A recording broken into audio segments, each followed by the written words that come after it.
Welcome back to my end of the year sprint series.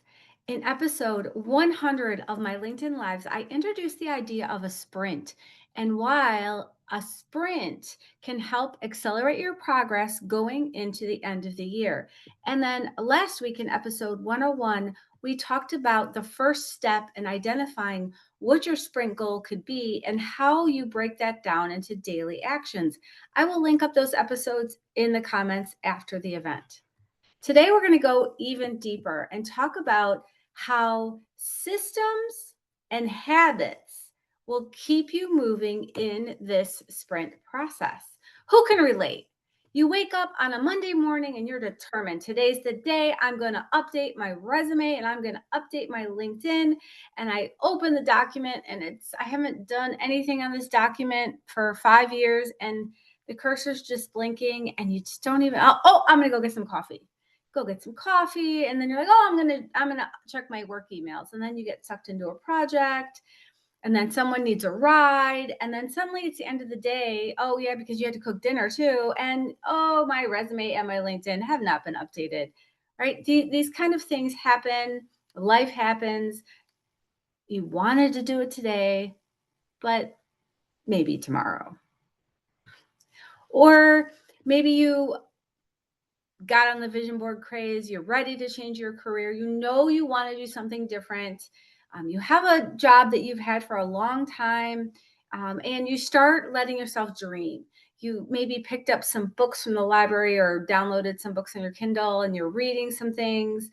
You started a little journal with your ideas about what your vision for your future life, for your future career are. And the problem is, the book ends up getting closed and put on a shelf, and maybe you stare at it every couple of weeks. Maybe you pick it up and you add something to it, but you really haven't made any meaningful progress towards changing your career.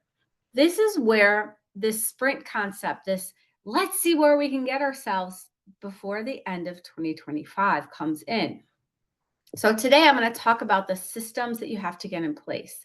Why am I talking about systems? Why should you care? Systems remove the decision fatigue.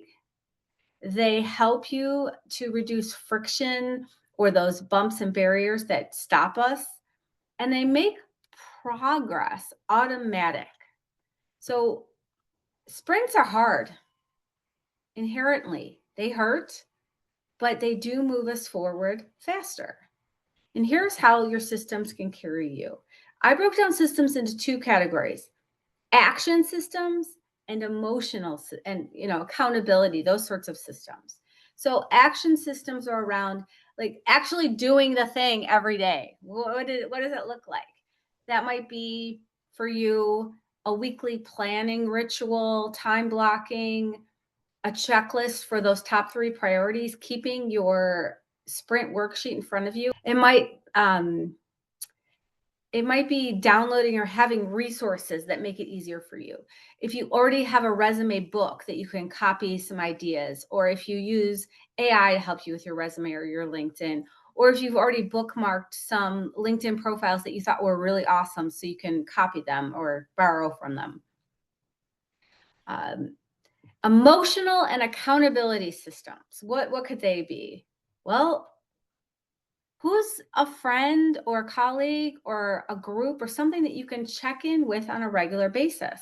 Someone who will hold you accountable. I am doing this sprint challenge and I've created a private community that you can go in. I have these weekly sessions and there's some other things in the sprint.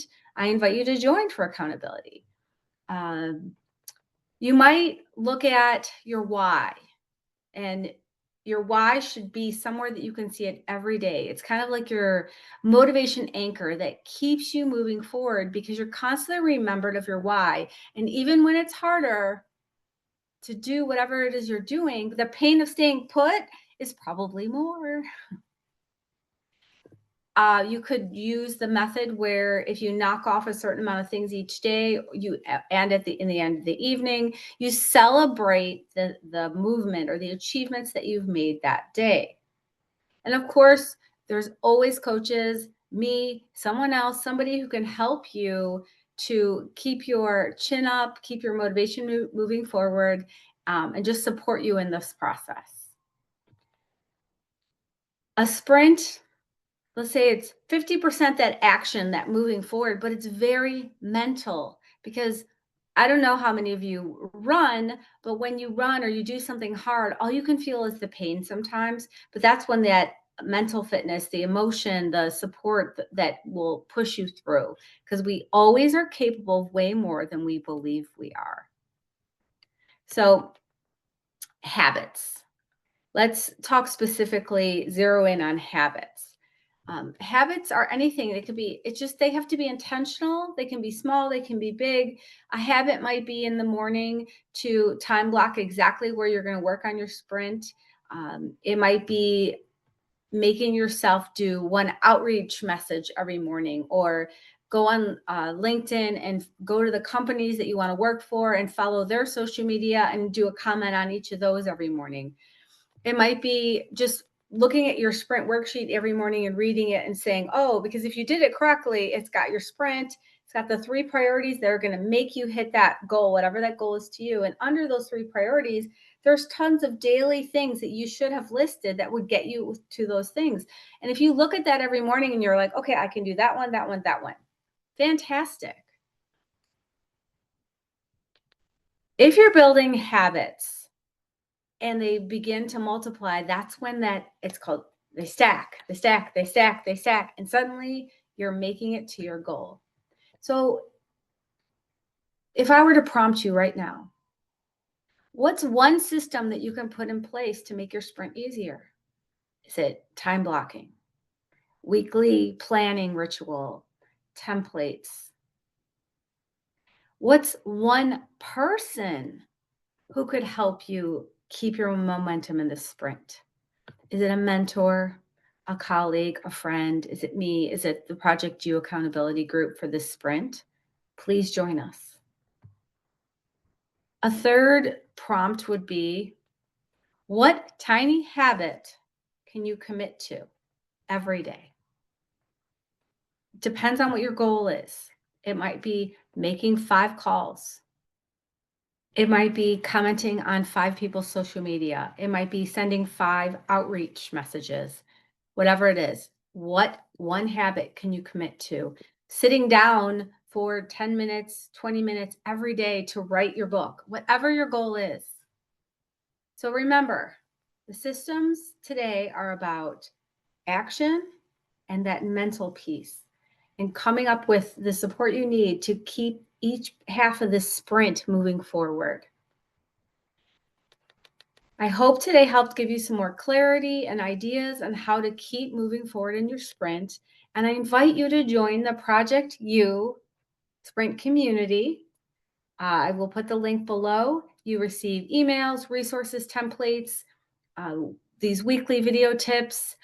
There is also a Facebook community where we support each other, and you are welcome to contribute as much or as little as you want. I thank you for joining me. And next week, we're going to continue these conversations and we're going to go into the getting out of your own way and tackling those mental barriers that might be slowing down your sprint going in to the end of the year so that you can finish strong with much momentum going into 2026. Thanks for joining me this week, and I will see you next week.